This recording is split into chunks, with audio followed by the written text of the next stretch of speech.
Livro de Números, capítulo 11. O povo se queixa a Moisés. O povo começou a reclamar da sua situação ao Senhor, que ouviu tudo o que diziam. Então, a ira do Senhor se acendeu, e ele enviou fogo que ardeu entre o povo, devorando alguns que viviam nas extremidades do acampamento. O povo gritou, pedindo ajuda a Moisés, e quando ele orou ao Senhor, o fogo se apagou. Depois disso, aquele lugar foi chamado de Taberá, pois o fogo do Senhor ardeu ali entre eles. Então, o bando de estrangeiros que viajava com os israelitas começou a desejar intensamente a comida do Egito. E o povo de Israel também começou a se queixar. Ah, se tivéssemos carne para comer! Que saudades dos peixes que comíamos de graça no Egito! Também tínhamos pepinos, melões, alhos porós, cebolas e alhos à vontade. Mas agora perdemos o apetite. Não vemos outra coisa além desse maná. O maná era como semente de coentro e tinha aspecto de resina. O povo saía e o recolhia do chão. Usava-o para fazer farinha, triturando-o em moinhos manuais ou socando em pilões. Depois cozinhava o maná numa panela e fazia bolos achatados que tinham gosto de massa folhada assada com azeite. O maná caía sobre o acampamento durante a noite, com o orvalho. Moisés ouviu todas as famílias reclamando à entrada de suas tendas, e a ira do Senhor se acendeu.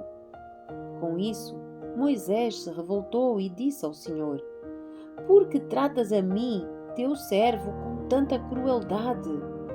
Tem misericórdia de mim. O que fiz para merecer o peso de todo este povo? Por acaso gerei ou dei à luz este povo? Porque me pedes para carregá-lo nos braços como a mãe carrega o bebê que mama? Como o levarei à terra que juraste dar aos teus antepassados? Onde conseguirei carne para todo este povo? Eles vêm a mim reclamar, dizendo: Dê-nos carne para comer. Sozinho, não sou capaz de carregar todo este povo. O peso é grande demais.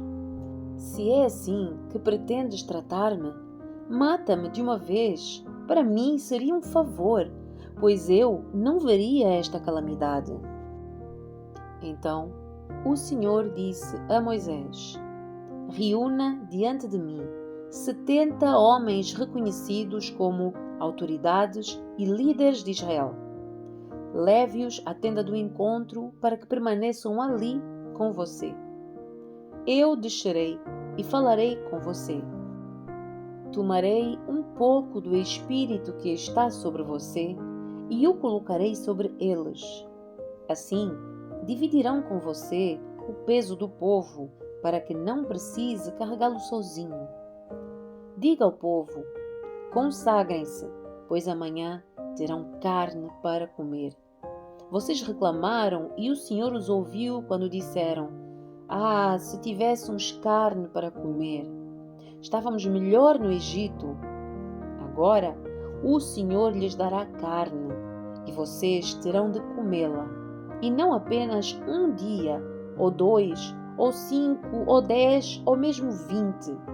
Comerão carne por um mês inteiro, até lhes sair pelo nariz e vocês enjoarem dela, pois rejeitaram o Senhor, que está aqui entre vocês, e reclamaram contra ele, dizendo: Por que é que saímos do Egito? Moisés, porém, respondeu ao Senhor: Tenho comigo um exército de 600.000 soldados, e no entanto dizes: Eu lhes darei carne durante um mês inteiro. Mesmo que abatêssemos todos os nossos rebanhos, bastaria para satisfazê-los? Mesmo que pegássemos todos os peixes do mar, seria suficiente? Então o Senhor disse a Moisés: Você duvida do meu poder? Agora você verá se a minha palavra se cumprirá ou não. Moisés saiu e transmitiu as palavras do Senhor ao povo. Reuniu os 70 líderes e os colocou ao redor da tenda da reunião. O Senhor desceu na nuvem e falou com ele. Depois, deu aos 70 líderes o mesmo Espírito que estava sobre Moisés. E quando o Espírito pousou sobre eles, os líderes profetizaram, algo que nunca mais aconteceu.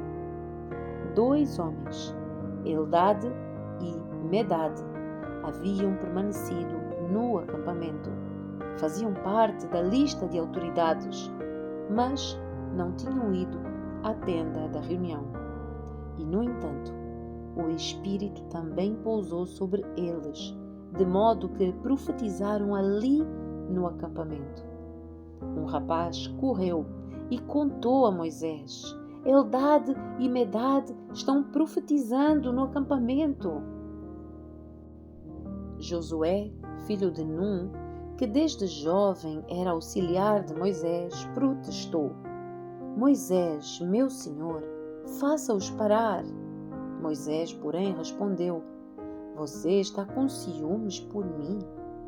Que bom seria se todos do povo fossem profetas, e se o Senhor colocasse o seu espírito sobre todos eles. Então Moisés voltou ao acampamento com as autoridades de Israel. O Senhor envia codornas.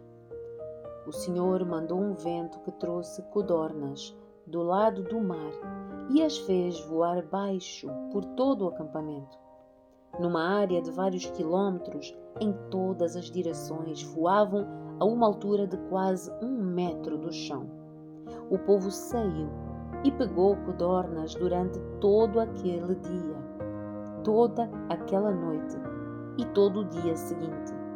Ninguém recolheu menos de 10 cestos grandes. Em seguida, espalharam as codornas por todo o acampamento para secá-las. Mas, enquanto ainda se empanturravam com a boca cheia de carne, a ira do Senhor se acendeu contra o povo, e ele os feriu com uma praga terrível. Por isso, aquele lugar foi chamado de Kibroth Hattaavah, pois ali sepultaram o povo que cobiçou a carne do Egito. De Kibroth Hattaavah, o povo viajou para Hazerote, onde ficou algum tempo. Capítulo 12. As queixas de Miriam e Arão. Miriam e Arão criticavam Moisés porque ele havia se casado com uma mulher cuxita. Disseram: Acaso o Senhor fala apenas por meio de Moisés? Também não falou por meio de nós? E o Senhor ouviu isso. Ora, Moisés era muito humilde, mais do que qualquer outra pessoa na terra. No mesmo instante, o Senhor chamou Moisés, Arão e Miriam e disse: Vão à tenda do encontro, vocês os 3. E eles foram para lá. Então o Senhor desceu na coluna de nuvem e parou à entrada da tenda do encontro. Arão e Miriam, chamou ele. Os 2 se aproximaram e o Senhor lhes disse: Ouçam o que vou dizer. Se houver profeta entre vocês, eu, o Senhor, me revelarei em visões. Falarei com ele em sonhos. Não é assim, porém, com o meu servo Moisés. Ele tem sido fiel em toda a minha casa. Falo com ele face a face, claramente, e não por meio de enigmas. Ele vê a forma do Senhor.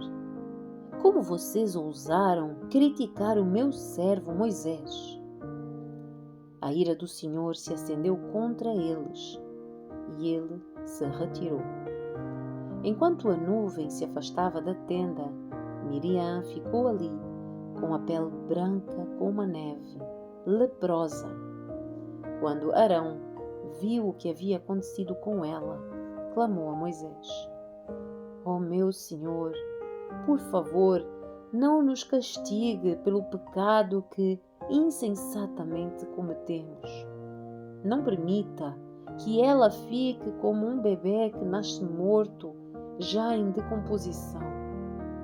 Então Moisés clamou ao Senhor: "Ó Deus, eu suplico que a cures." O Senhor respondeu a Moisés: "Se o pai de Miriam tivesse apenas cuspido no rosto dela, não ficaria contaminada por 7 dias? Portanto, mantenham-na fora do acampamento por 7 dias. Depois disso, ela poderá ser aceita de volta." Miriam foi mantida fora do acampamento por 7 dias e o povo esperou até ela ser trazida de volta para seguir viagem. Então saíram de Azerote e acamparam no deserto de Parã. Capítulo 13. 12 espiões fazem o reconhecimento de Canaã. O Senhor disse a Moisés: "Envie homens para fazer o reconhecimento da terra de Canaã, a terra que eu dou aos israelitas. Mande um líder de cada tribo dos seus antepassados." Moisés fez conforme o Senhor ordenou. Do acampamento no deserto de Parã, enviou 12 homens, todos eles chefes das tribos de Israel. Estas eram as tribos e os nomes dos seus líderes. Da tribo de Ruben, Samuá, filho de Zacur. Da tribo de Simeão, Safate, filho de Ori. Da tribo de Judá, Caleb, filho de Jefoné. Da tribo de Issacar, Igal, filho de José. Da tribo de Efraim, Oseias, filho de Num. Da tribo de Benjamim, Palti, filho de Rafu. Da tribo de Zebulon, Gadiel, filho de Sodi. Da tribo de Manassés, filho de José, Gadi, filho de Suzi.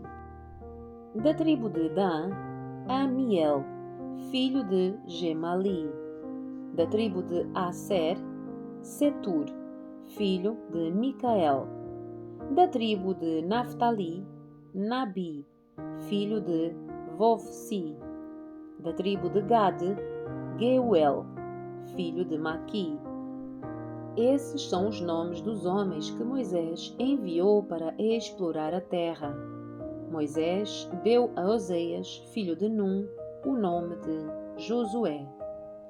Quando Moisés os enviou para fazer o reconhecimento da terra, deu-lhes as seguintes instruções: subam pelo Negueb até a região montanhosa. Vejam como é a terra e descubram se os seus habitantes são fortes ou fracos, poucos ou muitos. Observem em que tipo de terra vivem ou se é boa ou ruim. As cidades têm muralhas ou são desprotegidas como campos abertos? O solo é fértil ou pobre? A região tem muitas árvores? Faço todo o possível para trazer de volta amostras das colheitas que encontrarem. Era a época da colheita das primeiras uvas maduras. Eles subiram e fizeram o reconhecimento da terra, desde o deserto de Zin até Reob, perto de Lebo-Amate. Subiram pelo Negueb e chegaram a Hebron, onde viviam Aimã, Sesai, e Talmai, todos descendentes de Enaque. A antiga cidade de Hebron foi fundada 7 anos antes da cidade egípcia de Zoar. Quando chegaram ao vale de Escol, cortaram um ramo com um só cacho de uvas tão grande que 2 deles precisaram carregá-lo numa vara. Levaram também amostras de romãs e figos. Aquele lugar recebeu o nome de Vale de Escol por causa do cacho de uvas que os israelitas cortaram ali. O relatório da missão de reconhecimento. Depois de passarem 40 dias explorando a terra, os homens retornaram a Moisés, a Arão e a toda a comunidade de Israel em Cádiz, no deserto de Parã. Relataram o que tinham visto a toda a comunidade e mostraram os frutos que trouxeram da terra. Este foi o relatório que deram a Moisés. Entramos na terra a qual você nos enviou, e de facto é uma terra que produz leite e mel com fartura. Aqui está o tipo de fruto que nela há. Contudo, o povo que vive ali é poderoso, e as suas cidades são grandes e fortificadas. Vimos até os descendentes de Enaque. Os amalequitas vivem no Negueb, e os hititas, jebuseus e amorreus vivem na região montanhosa. Os cananeus vivem perto do litoral do mar Mediterrâneo e no Vale do Jordão. Caleb tentou acalmar o povo que estava diante de Moisés. Vamos partir agora mesmo para tomar a terra, disse ele. Com certeza podemos conquistá-la. Mas os outros homens que tinham feito com ele o reconhecimento da terra discordaram. Não podemos enfrentá-los. São mais fortes que nós. Então espalharam entre os israelitas um relatório negativo sobre a terra, dizendo: a terra que atravessamos ao fazer o reconhecimento devorará quem for morar ali. Todas as pessoas que vimos são enormes. Vimos até gigantes, os descendentes de Enaque.